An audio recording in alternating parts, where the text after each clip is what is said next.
பரபரப்பான அரசியலுக்கு சொந்தக்காரர் நாம் தமிழர் கட்சியின் ஒரு தலைமை ஒருங்கிணைப்பாளர் சீமா அவர்கள்.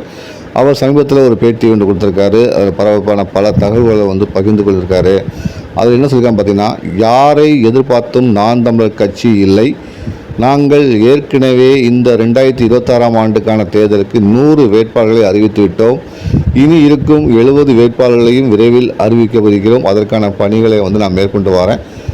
2026 தேர்தலை பொறுத்த வரைக்கும் திமுகவை தோற்கடிக்க அதிமுக, நாம் தமிழர் கட்சி, தமிழக வெற்றிக் கழக கட்சிகள் ஓரணியில் இருந்தால் சாதகமாக இருக்கும் என்று பலரும் கருத்துக்களை சொல்லி வருகிறார்கள். ஆனால் நாங்கள் யாருடன் கைகோர்க்க முடியாது. நாங்கள் எங்கள் தலைவருடைய தேசிய கொள்கைகளை முன்னெடுப்பதால் மற்ற கட்சியுடன் கொள்கைகளை ஏற்றுக்கொள்ள முடியாத நிலையில் இருக்கிறோம். அந்த அடிப்படையில் மக்கள் எங்களை நம்புகிறார்கள், மக்களை நாங்கள் நம்புகிறோம்.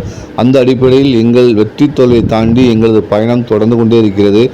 நாம் தமிழர் கட்சி நிச்சயமாக தமிழ்நாட்டில் தடம் பதிக்கும். விஜயை நாம் தமிழர் கட்சிக்கு போட்டியாளராக நாங்கள் கருதவில்லை. மற்ற மாநிலங்களில் இல்லாதபடி தமிழ்நாட்டில் மட்டுமே நடிகர்கள் மீதான சினிமா மோகம் மக்களிடையே அதிகமாக இருக்கிறது. எம்ஜிஆர் காலத்திலிருந்து 40 ஆண்டுகளாக இதை நாம் பார்த்து கொண்டே இருக்கிறோம். நாம் தமிழர் கட்சியுடன் கூட்டணி அமைப்பது பற்றி நடிகர் விஜய் தான் முடிவு செய்ய வேண்டும். கொள்கை ரீதியாக அவர் சமரசம் செய்து கொண்டால் பிரச்சனை இல்லை. கொள்கை ஒத்து வராவிட்டால் அது முழுமை பெறாது என்று தெரிவித்திருக்கிறார்.